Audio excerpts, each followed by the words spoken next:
Om Shanti, Om Shanti, Om Shanti. Good morning. आज है शनिवार। प्यारे बाबा साजन के रूप में आकर हमें सब प्रकार की शिक्षा दे रहे।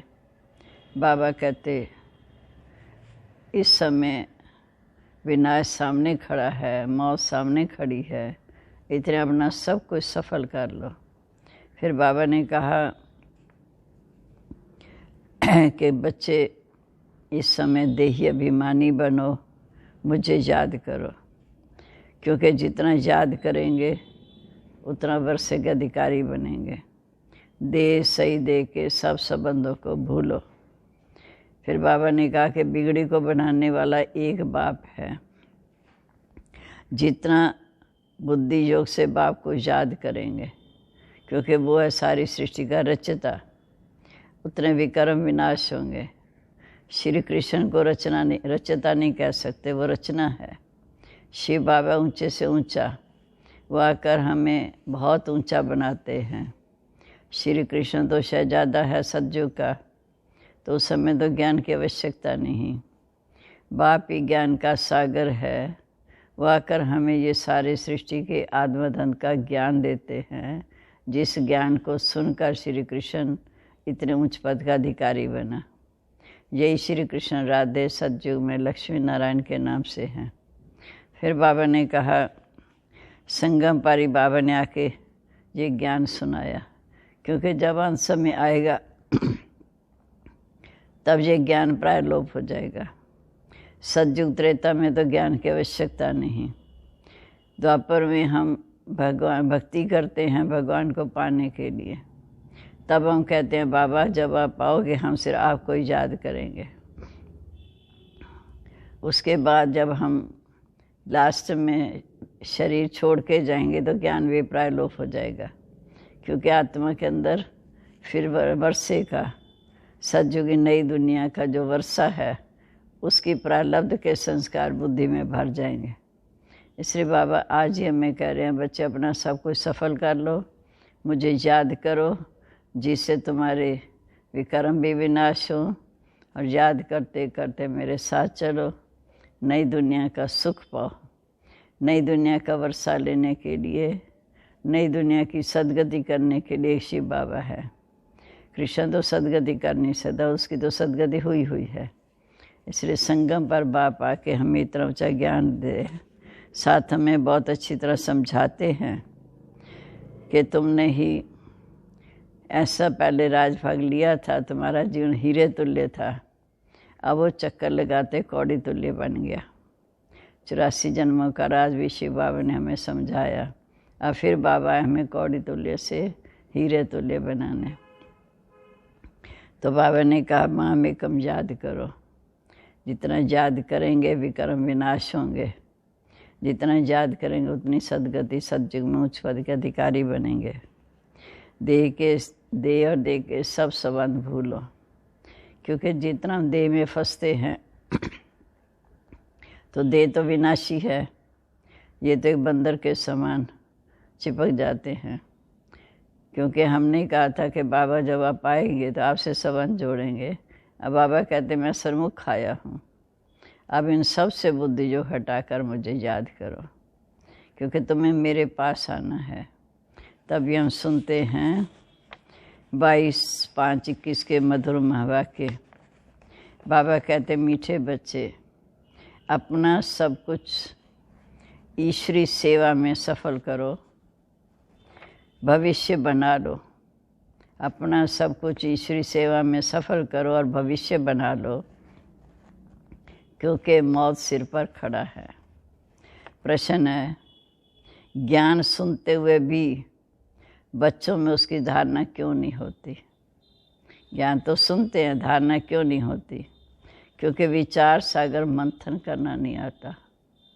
अगर हम दही को बिलोते हैं तो मक्खन निकलता है, शक्ति मिलती है। ऐसे बाबा कहते ये ज्ञान मक्खन है, इसे जितना बोलेंगे इसे शक्ति मिलेगी। अगर हम इसे विचार सागर मंथन नहीं करेंगे तो भूल जाएगा। विचार सागर मंथन करना नहीं आता बुद्धि योग दे और दे के संबंधों में लटका हुआ है। पहले जब बुद्धि से मोह निकले तब कुछ धारणा हो, क्योंकि ज्ञान बड़ा पवित्र है। अब देहधारियों से बुद्धि योग हटे, मोह हटे, तभी धारणा हो। मोह ऐसी चीज़ है जो एकदम बंदर बना देती। इसलिए बाप बच्चों को पहला पहला वायदा याद दिलाते हैं, देह सही दे के सब संबंधों को भूलो और मुझे याद करो। गीता है, भोलेनाथ से निराला और कोई नहीं। ओम शांति। तो बाप बैठ समझाते हैं। अब बच्चों को ये तो पहले अच्छा मालूम है कि बेहद का बाप ही ऊंचे से ऊंचा है, बिगड़ी को बनाने वाला है। कृष्ण बिगड़ी को सुधार नहीं सकता। गीता का भगवान कृष्ण नहीं, शिव है। शिव बाबा रचता है और कृष्ण उसकी रचना है। स्वर्ग का वर्षा देने वाला, स्वर्ग का रचता एक ही शिव बाबा है। वही भारत का मुख्य बड़े से बड़ी भूल है जो हम शिव बाबा के बदले, शिव परमात्मा के बदले श्री कृष्ण का नाम डाल दिया। श्री कृष्ण को बाबा कोई नहीं कह सकता। वर्षा बाबा से मिलता है और भारत को ही मिला था, क्योंकि सतयुग में भारत ही था, भारत को ही मिला था। भारत में श्री कृष्ण शहजादा, राधे शहजादी गाई हुई है। महिमा ऊंचे से ऊंचे बाप की है, क्योंकि बाप ने श्री कृष्ण को वर्षा दिया। श्री कृष्ण है ऊंचे से ऊंची रचना और विश्व का मालिक। उनको कहा जाता है सूर्यवंशी डीटी डिनेस्टी, सूर्यवंशी देवी देवताओं की राजधानी। गीता आदि सनातन देवी देवता धर्म का शास्त्र है। सतयुग में तो किसी को ज्ञान सुनाया नहीं, संगम पारी बाप ने आकर सुनाया। चित्रों में भी पहले ये सिद्ध करना है, दोनों के चित्र देने हैं कि गीता का भगवान ये रचता है। गीता का भगवान शिव बाबा जो रचता है वो पुनर्जन्म रहित है। शिव बाबा तो फिर भी पुनर्जन्म रहित है, श्री कृष्ण तो फिर भी जन्म लेता है ना। श्री कृष्ण रचना, शिव बाबा पुनर्जन्म रहित है और श्री कृष्ण उनकी रचना है। तुम जानते हो शिव बाबा ही इस समय आकर हमें हीरे तुल्य बनाते हैं। गाया भी जाता है, हीरे तुल्य कौड़ी तुल्य। बच्चों की बुद्धि में ये रहना चाहिए कि बाप का फरमान है, तुम मुझे याद करो और वर्षे को याद करो, मुझे याद करो और सतयुग के वर्षे को याद करो। ये है बेहद का बाप। कृष्ण तो हद का मालिक, ज़्यादा से ज़्यादा 16 कला संपूर्ण साकार सृष्टि का मालिक, भल विश्व का राजा बनता है। शिव बाबा तो राजा भी नहीं बनते, पुनर्जन्म रहित है पर वो राजा भी नहीं बनते, आवागमन के चक्कर में नहीं आते। गीता की वास्तव में बड़ी महिमा है, साथ साथ भारत की भी महिमा है। भारत सब धर्म वालों का बड़ा तीर्थ है। सिर्फ कृष्ण का नाम डालने से भारत का सारा महत्व उड़ गया है। गीता में श्री कृष्ण का नाम डालने के कारण सारा महत्व उड़ गया। इस कारण भारत जो हीरे तुल्य था कौड़ी तुल्य बन गया है। तो ड्रामानुसार, परंतु बच्चों को सावधान करना होता है कि तुम ही बच्चे हीरे तुल्य थे, भारत हीरे तुल्य था। जब तुम बच्चे कौड़ी तुल्य बने तो भारत भी कौड़ी तुल्य बन गया। बाप समझाते तो बहुत अच्छी रीति हैं, दिन प्रतिदिन गुये गुये बातें सुनाते रहते हैं। फिर पुराने चित्रों को बदल दोबारा नए बनाने पड़ते हैं। ये तो अंत तक होता रहेगा, चित्र चेंज होते रहेंगे। बच्चों की बुद्धि में अच्छी रीति याद रखना है कि एक शिव बाबा है जिससे हमको वर्षा मिलना है। वो कहते हैं माँ में कम याद करो तो विक्रम विनाश होंगे। शिव बाबा कहते हैं माँ में कम याद करो तो विक्रम विनाश होंगे। कृष्ण को याद करने से विक्रम विनाश नहीं होंगे। वो तो सर्वशक्तिवान है नहीं, सर्वशक्तिवान एक बाप है। वर्षा भी वो देते। मनुष्य कृष्ण को याद करते हैं। अच्छा, समझते हैं ये बात कृष्ण ने कही। बाबा कहते उसमें भी लिखा है कि देह सही देह के सब संबंधों को छोड़ माँ में कम याद करो। आत्मा तो बाप को याद करेगी, कृष्ण तो सभी आत्माओं का बाप है नहीं। ये सब विचार सागर मंथन करने की बातें हैं। विचार सागर मंथन कर बुद्धि में धारणा करनी चाहिए कि शिव बाबा ही ऊंचे से ऊंचा है। कोई मोह में फंसने के कारण फिर धारणा नहीं कर सकते। तुम गाते आए हो कि और संग तोड़ आप संग जोड़ेंगे। मेरा तो एक शिव बाबा दूसरा ना कोई, परंतु मोह फिर भी ऐसी चीज़ है जो एकदम बंदर बना देता है। मोह के कारण लटके पड़े हैं, एकदम बंदर बना देता है। जैसे बंदर मोह और लोभ बहुत होता है। सुकार लोगों को भी समझाया जाता है कि अभी मौत सामने खड़ा है, ये सब ईश्वरी सेवा में लगाओ, कि जो कुछ है सब ईश्वरी सेवा में सफल कर लो ताकि आपका भविष्य बन जाए। परंतु बंदर माफिक लटके पड़े हैं, छोड़ते नहीं। बाप कहते मीठे बच्चे, जो भी देह सहित देह के संबंध हैं उनसे बुद्धि योग हटाओ। देह सहित देह के सर्व संबंधों से बुद्धि योग हटाओ। बाप की श्रीमत पर चलो। सबसे बड़ी श्रेष्ठ से श्रेष्ठ बनाने वाली बाप की श्रीमत। तुम कहते हो ये धन बाल बच्चे आदि सब ईश्वर ने दिया। अब वो ईश्वर खुद आए हैं, कहते हैं तुम्हारा ये धन दौलत आदि सब खत्म हो जाना है। कहा जाता किनकी दबी रहेगी धूल में, किनकी राजा खाए, किनकी चोर लूट ले जाए, किनकी आग जलाए। सफल होगी उनकी जयश्री सेवा में सफल कर जाए। अर्थक्वेक आदि होगी, ये सब खलास हो जाएगा। एरोप्लेन गिरते हैं या आग लग जाती है तो पहले अंदर चोर घुसते हैं। जब तक पुलिस आए तो बाप समझाते बच्चे देहधारियों से मोह निकालना चाहिए। मोह जीत बनना है। देह अभिमान है सबसे पहला नंबर दुश्मन। देह अभिमान है सबसे पहला दुश्मन। देवताएं देही अभिमानी हैं।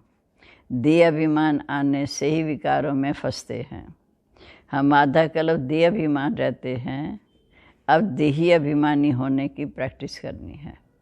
द्वापर युग से हम देह अभिमानी रहे, अब संगम पर हमें देही अभिमानी बनना है। जो भी मनुष्य मात्र हैं बिल्कुल इन बातों को नहीं जानते, ना आत्मा को जानते ना परमात्मा को जानते। आत्मा क्या है, परमात्मा क्या है, आत्मा कितने जन्म लेती है, कैसे पाठ बजाती है, ये कुछ नहीं जानते। आत्मा कैसे 84 जन्म ले के अंत में आई है। हम सब एक्टर्स हैं, सृष्टि रूपी रंगमंच पर एक्टर्स हैं, ये किसी को पता नहीं। इसलिए आर्फन निधन के कहा जाता है। वह तो कह देते कि आत्मा ज्योति में लीन हो जाती है। आत्मा तो अविनाशी है, आत्मा में ही 84 जन्मों का पाठ नूंदा हुआ है। कहते हैं आत्मा स्टार है, फिर भी समझते नहीं। आत्मा सो परमात्मा कह देते। अब आत्मा तो ज्योति बिंदु चेतन शक्ति है, वह लीन कैसे होगी, फिर 84 जन्मों का पाठ कैसे बजाएगी। जा कहते आत्मा सो परमात्मा, कहते भी हैं आत्मा स्टार है। आत्मा के लिए कहते भ्रिकुटी के बीच में चमकता जब सितारा। परमात्मा के लिए तो कुछ बताते ही नहीं। उनको परम आत्मा कहा जाता है। वह भी परम धाम में रहते हैं, है वो भी बिंदी। जैसे आत्मा बिंदी स्वरूप है, ऐसे परमात्मा भी बिंदी है। वो सिर्फ पुनर्जन्म रहित है। हम आत्माएं एक शरीर छोड़ दूसरा लेती हैं, कर्म कर्म का फल खाती हैं, लेकिन परमात्मा पुनर्जन्म रहित है। आत्माएं पुनर्जन्म में आती हैं। परमात्मा के लिए कहा जाता कि वो ज्ञान का सागर है, आनंद का सागर है, पवित्रता का सागर है। देवताओं को ये वर्षा किसने दिया? देवी देवताएं जो इतने ज्ञान स्वरूप, सुख स्वरूप, प्रेम स्वरूप बनी, ये वर्षा किसने दिया? बाप ने दिया। बाप ने सर्वगुण संपन्न 16 कला संपूर्ण देवी देवताओं जैसा बनाया। इन देवताओं जैसा ऊंचा कोई नहीं। उनको ये वर्षा कैसे मिला ये भी कोई को पता नहीं। बाप आकर समझाते कि उनको ही ज्ञान का सागर कहा जाता है। शिव बाबा ही ज्ञान का सागर है। इस समय आकर ज्ञान देते हैं, फिर ये ज्ञान विप्राय लोप हो जाता है। फिर होती है भक्ति। सतयुग त्रेता में तो ज्ञान की आवश्यकता नहीं, ज्ञान की प्रारब्ध खाते हैं। फिर द्वापर से भक्ति शुरू होती है। उनको ज्ञान नहीं कहा जाता, क्योंकि ज्ञान से तो सदगति होती है। भक्ति करते करते हम नीचे उतरते आए। जब दुर्गति हो तब सर्व का सदगति दाता ज्ञान का सागर सृष्टि पर आते हैं। फिर बाप आकर सारा ज्ञान स्मरण कराते हैं। वह तो पानी में स्नान करते, उससे तो सदगति हो नहीं सकती। ये थोड़ी बातें भी धारण करनी चाहिए कि पानी के स्नान से तो सदगति हो नहीं सकती। मुख्य जो अच्छे अच्छे चित्र हैं ये बड़े बड़े होने चाहिए, जो अच्छी रीति सब समझ जाएं, अक्षर बड़े अच्छे हों। चित्र बनाने वालों को भी ये बुद्धि में रखना चाहिए, किसी को भी बुलाना है, किसी को भी बुलाना है निमंत्रण देकर कि आत्मा परमात्मा का परिचय आकर लो और भविष्य की जन्म के लिए बाप से वर्षा लो। बाबा कहते हैं उनको निमंत्रण दे के बुलाओ कि आत्मा और परमात्मा का आकर ज्ञान सुनो, उनका परिचय लो, फिर पुरुषार्थ कर उनके वर्षे के अधिकारी 21 जन्म के लिए लो। भाइयों और बहनों, परलौकी बाप से बेहद का स्वराज्य कैसे मिलता है सो आकर समझो। बेहद के बाप से ही वर्षा पाना सीखो। अब इसमें डरने की तो कोई बात ही नहीं। बाबा कहते बैठकर सबको समझाओ, इसमें डरने की तो कोई बात ही नहीं। बुलाते भी हैं ना, हे पतित पावन आओ। बाप भी कहते कि मीठे बच्चे, कामा शत्रु है, पावन दुनिया में जाना है तो पवित्र ज़रूर बनना है। पतित उनको कहा जाता जो विकार से जन्म लेते। सतयुग त्रेता में विष होता नहीं, उनको कहा जाता है संपूर्ण निर्विकारी, विकार से नहीं है। फिर ये प्रश्न क्यों पूछते हो कि वहाँ बच्चे कैसे पैदा होंगे? पहले तुम निर्विकारी तो बनो, बच्चा जैसा होना होगा वहाँ होगा। तुम ये पूछते क्यों हो? तुम तो बाप को याद करो जिससे तुम्हारे जन्म जन्मांतर के पाप कट जाएं। ये है पाप आत्मा की दुनिया, वो है पुण्यात्मा की दुनिया। पहले तो वर्तमान को उज्ज्वल करना है, ये अच्छी रीति बुद्धि में बिठाना है कि भक्ति का फल इस समय भगवान आकर देते हैं। बाप ही सर्व का सदगति दाता, स्वर्ग का मालिक बनाते हैं। बाप कहते बच्चे पवित्र बनो, मामेकम याद करो। ये है महामंत्र, पवित्र बनो, मामेकम याद करो। बाप से वर्षा ज़रूर मिलेगा। बाप कहते तुम मुझे याद करो तो तुम सतो प्रधान बन जाएंगे। सीढ़ी पर समझाना है, दिन प्रतिदिन हर चीज़ सुधरती जाती है। इसमें क्लियर का लिखना है कि ब्रह्मा द्वारा आदि सनातन देवी देवता धर्म की स्थापना। जब आदि सनातन देवी देवता धर्म था तो उस समय दूसरा कोई धर्म नहीं था। जो पवित्र बनते हैं वही पवित्र दुनिया में आते हैं। जितनी ताकत तुम्हारे में भरती जाएगी उतने पहले आएंगे, जितनी ताकत भरती जाएगी उतना नई दुनिया में पहले आएंगे। सब इकट्ठे तो नहीं आएंगे। ये भी जानते हो कि सतयुग त्रेता में देवी देवताओं की संख्या बहुत कम होती है, फिर पीछे वृद्धि को पाते हैं। प्रजा में तो ढेर होंगे, समझाने वाले भी बड़े अच्छे अच्छे चाहिए। बोलो बेहद के बाप से आकर बेहद का वर्षा लो। जिसको पुकारते हो कि बाबा, उसका वास्तव नाम है शिव बाबा। ईश्वर या प्रभु भगवान कहने से ये नहीं समझते कि वो बाप है, उनसे वर्षा मिलता है। शिव बाबा कहने से ही वर्षा याद आता है। उनको कहते हैं शिव परमात्मा नमः। अब परमात्मा का नाम तो बताओ। नाम रूप से न्यारा कुछ होता नहीं। उनका वास्तविक नाम शिव है। सिर्फ शिवाय नमः नहीं कहना चाहिए, शिव परमात्माय नमः। हर एक अक्षर को बहुत अच्छी रीति क्लियर कर समझाना होता। शिवाय नमः कहने से बाप का वर्षा नहीं आता, मज़ा नहीं आता। बाप और बच्चे का संबंध नहीं जुड़ता, मानो मज़ा नहीं आता। मनुष्यों ने तो सब नाम अपने ऊपर रख दिए। तुम जानते हो कोई भी देहधारी मनुष्य को भगवान नहीं कहा जाता। ब्रह्मा विष्णु शंकर को भी देवता कहा जाता। बाप रचता तो एक है, निराकार है। जैसे लौकिक बाप बच्चों को रचते हैं ना, वर्षा देते, वैसे बेहद का बाप भी वर्षा देते हैं। भारत को विश्व का मालिक बनाते हैं। सारी दुनिया का पतित पावन एक बाप है। ये थोड़ी को जानते हैं। हमारे धर्म स्थापक भी इस समय सब पतित हैं, कब्र दाखिल हैं। अभी सबकी क़यामत का समय है। बाप आकर सबको उठाएंगे, जगाएंगे। क़यामत के समय खुदा भगवान आते हैं। वही ज्ञान का सागर लिखा हुआ है। सागर के बच्चे इस समय भस्मीभूत हो गए थे, अर्थात काम विकार पर बैठ काले आयरन एज हो गए। फिर सुंदर कैसे बनेंगे? बाप कहते मीठे बच्चे, याद की यात्रा से ही विकर्म विनाश होंगे, फिर सुंदर बन जाएंगे। योग अक्षर कहने से मनुष्य मूंझते हैं। बाप कहते मुझे याद करो, तो याद करते करते अंत मते सोगते हो जाएगी। कितना सहज समझाते हैं, फिर भी ये बातें बुद्धि में क्यों नहीं बैठती? देह अभिमान बहुत है, इसलिए धारणा नहीं होती। बाबा हर बात बड़ी अच्छी तरह समझाते हैं कि बेहद के बाप ने जिसको याद करते हैं, उन्होंने आकर क्या कर्तव्य किया? उन्होंने आकर भारत को स्वर्ग बनाया था। हद का वर्षा तो जन्म जन्मांतर मिलता रहा लौकिक बाप से भी। अब बेहद के बाप से 21 जन्मों के लिए बेहद का वर्षा लो।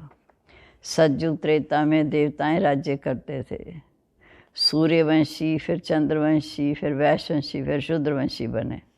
100 अक्षर डालने से सिद्ध होता है कि वही पुनर्जन्म लेते हैं।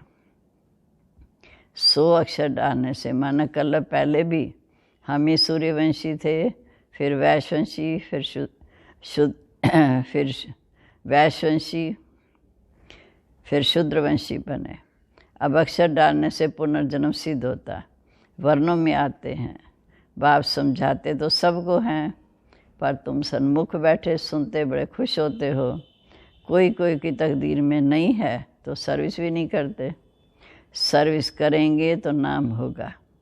कहेंगे बाबा की बच्चियां देखो कितनी होशियार हैं, सब काम करती हैं, हमको स्वर्ग की बादशाही का वर्षा दिलाती हैं, ये वक्खर भी देते हैं, माना हर प्रकार का सुख शांति आनंद प्रेम का वक्खर सम्मान भी देते हैं। ये चित्र हैं, ये जैसे अंधों के आगे आईना, इसमें जादू की कोई बात नहीं है। फिर बाबा कहते पवित्रता ही मुख्य बात है।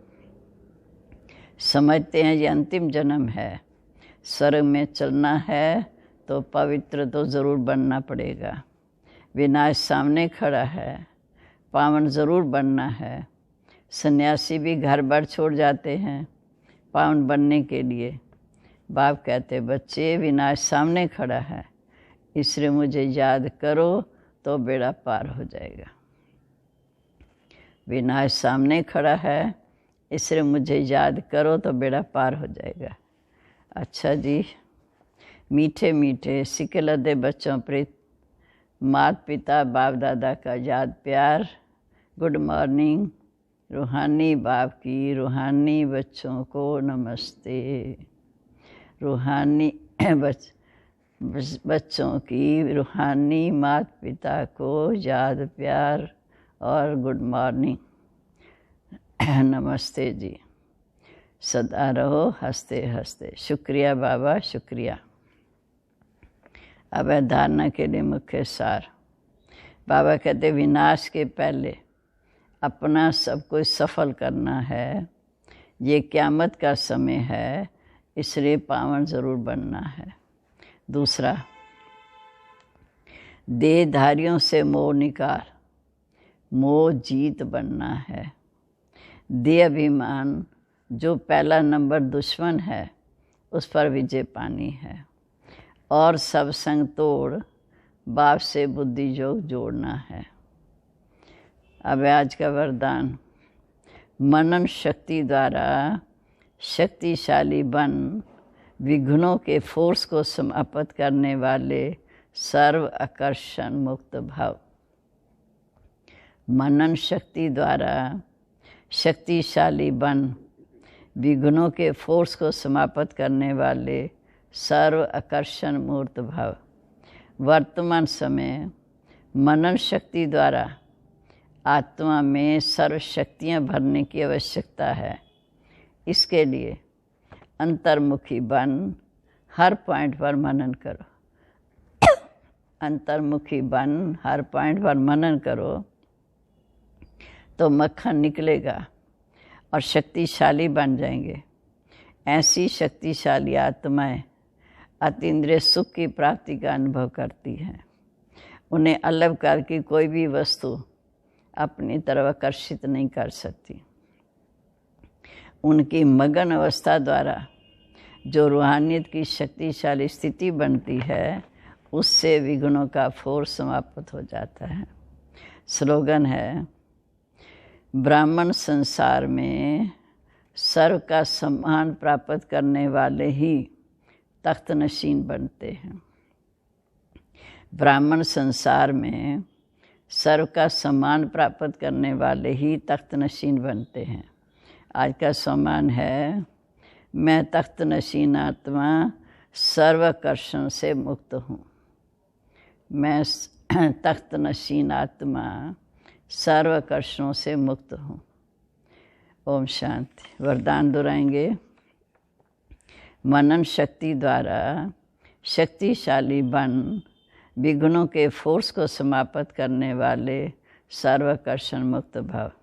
स्लोगन है, ब्राह्मण संसार में सर्व का सम्मान प्राप्त करने वाले ही तख्त नशीन बनते हैं। मैं तख्त नशीन आत्मा सर्वाकर्षण से मुक्त हूँ। मुरली का सार है, बाबा कहते मीठे बच्चे अपना सब कुछ ईश्वरी सेवा में सफल कर भविष्य बना लो, क्योंकि मौत सिर पर खड़ा है। प्रश्न है, ज्ञान सुनते हुए भी बच्चों में उनकी धारणा क्यों नहीं होती है? क्योंकि विचार सागर मंथन करना नहीं आता। बुद्धि जो देह और देह के संबंधों में लटका हुआ है। पहले जब बुद्धि से मोह निकले तब कुछ धारणा भी हो।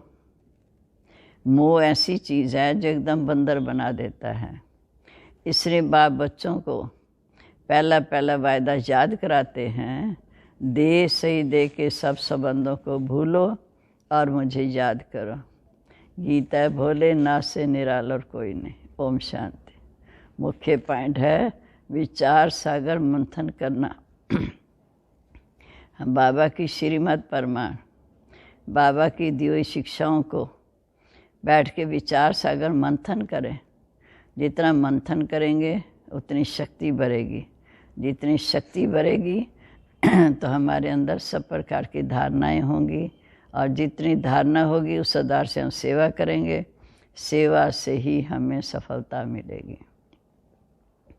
दूसरा बाबा ने कहा, देह सही देह के सर्व संबंधों को भूलो, माँ में कम याद करो।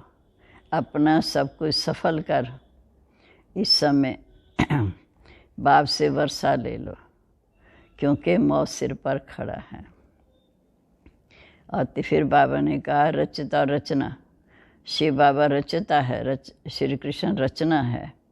गीता का ज्ञान शिव बाबा ने दिया। श्री कृष्ण ने उस ज्ञान को सुनकर इतने ऊंचे पद का अधिकारी बने। तो ऐसी ऐसी बातें हम अच्छी तरह बुद्धि में नोट करें, खुद भी धारण करें और दूसरों को भी कराएं।